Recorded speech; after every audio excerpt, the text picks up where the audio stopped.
All right, guys, how you guys doing tonight? Hey, good evening. Yeah, we're here tonight with Oscar Gamboa, a local business owner. I don't know if I want to call it small or not. This is a venue that I'm used to coming to when I was younger in age. Back in the day, it was called Brewster's, I believe. We used to have the 2 for Tuesday. Yeah. Coming back in here, I'm like, wow, it really hasn't changed too much. What all have you changed so far? Well, we've connected 3 buildings, so that's one big change. You know, we kind of came into the concept of kind of the Graham Central Station, where I see.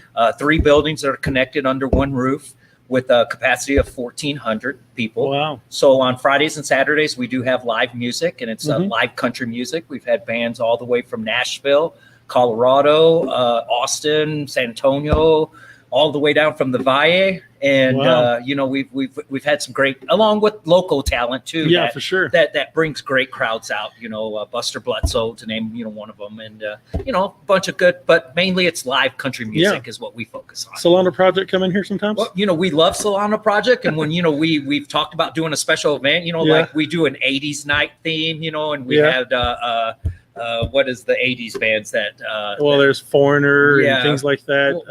We'll have that's your category probably.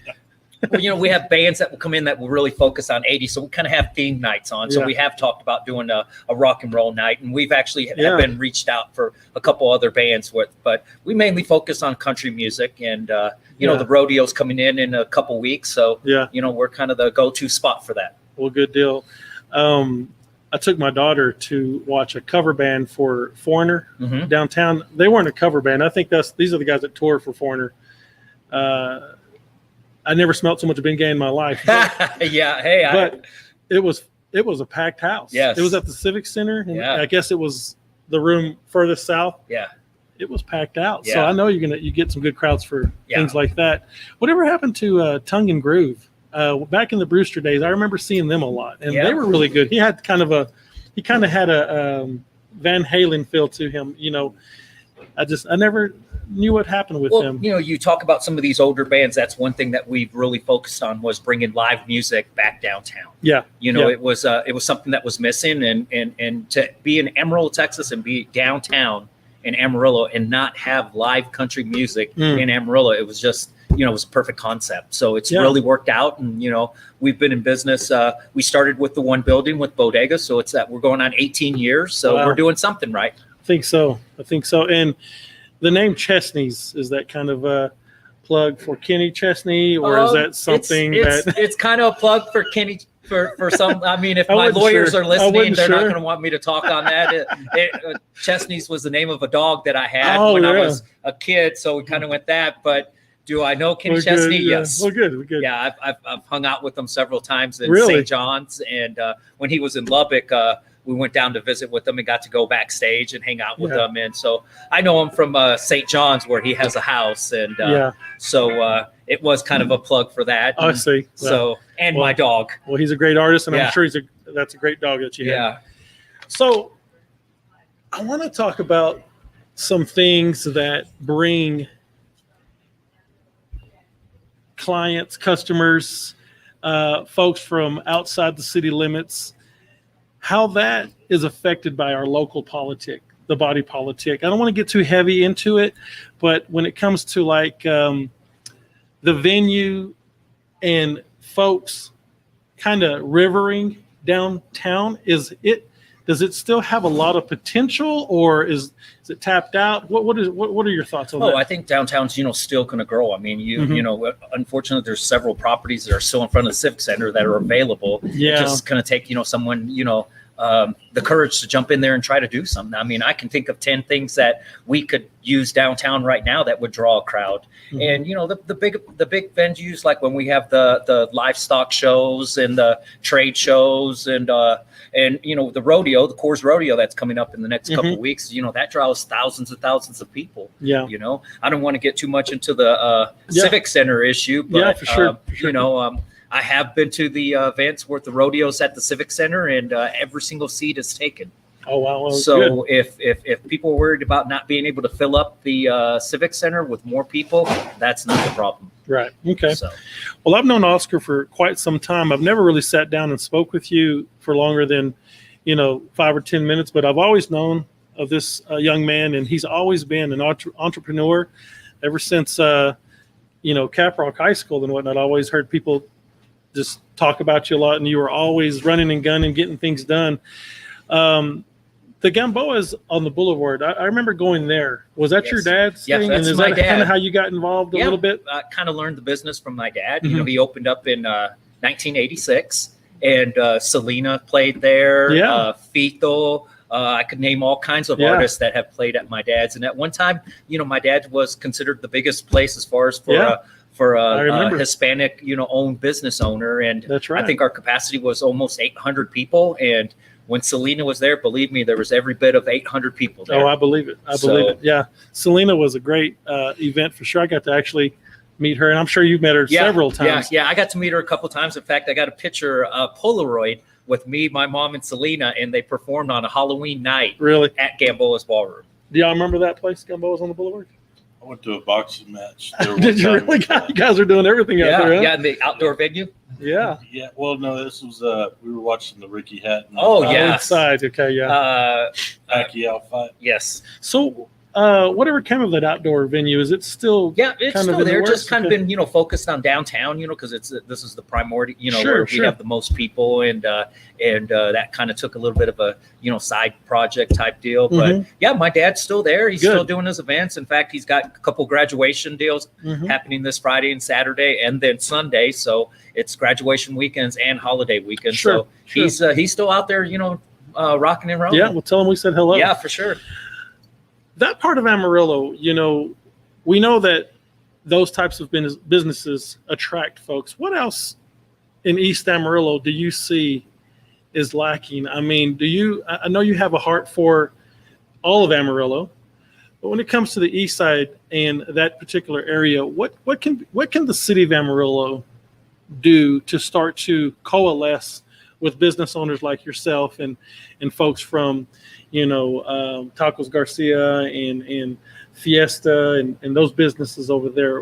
What do you think are some good particulars on what we can focus on as a city? I mean, I think, when you name a couple of those businesses, those are businesses that are owned by older people. Sure. And I think what we could start is you're talking about Caprock and you're talking about schools like that. Let kids know, and not just say, we're going to target a certain demographic or certain, deals, but let kids know that grew up on this side of town, that went to Caprock, that went to PD, that they can be minority business owners. Yeah, and they can invest in their own part of town. If they're interested in opening up something. I mean, I've had kids come up to me at the gym and go, "Hey, I heard you own so-and-so business. How did you get started?" Or, "I heard you used to be in the car business. How did you get started?"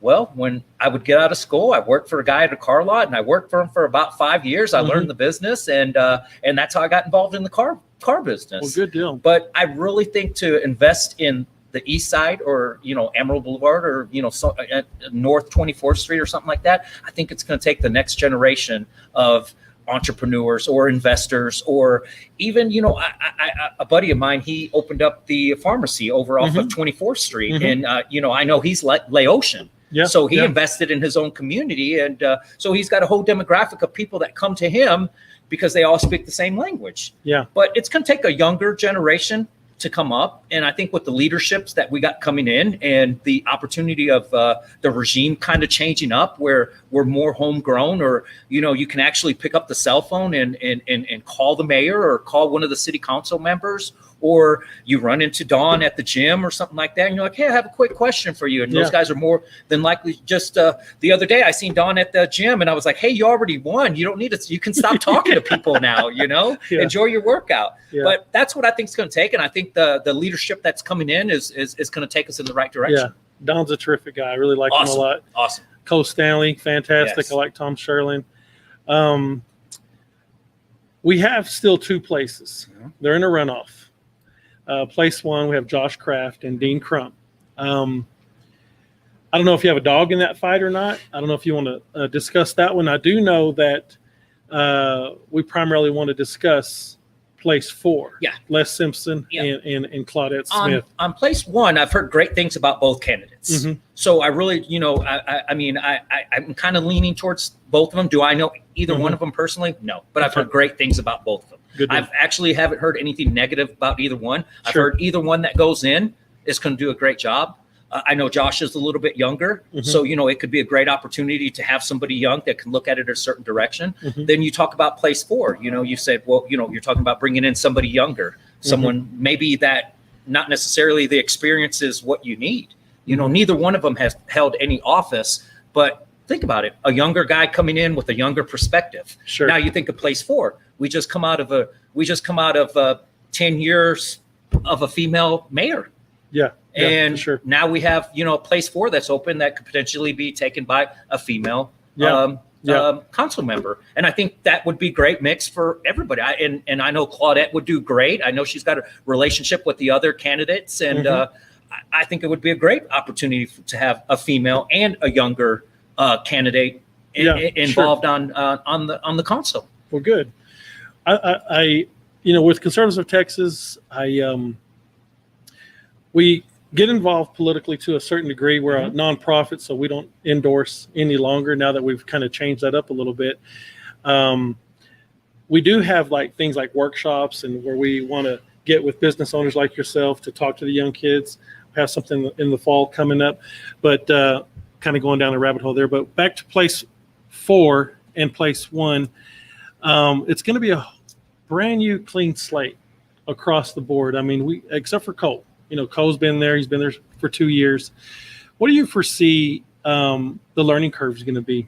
Well, in your experience with what it takes to be successful. Obviously, you're very successful. What do you think that learning curve is gonna look like? I don't necessarily think it's going to be a learning curve. I mean, obviously they're going to have to learn the whole strategy of how they go about doing things or something like that. But a lot of those candidates that have already won have been business owners, have filed for permits, have seen what it takes to just, hey, I want to build a new fence. What do I have to do? What do I have to do? Oh, you need to fill out this paperwork. You need to wait 2 weeks. I need to send somebody out there and so and so. And I've always heard it's so hard to get anything done here in Amarillo, and it is. And that's part of the reason I know that Cole got involved in politics was it was just so hard to get the simple things done. Yeah. And that's what we want to do is just get things done.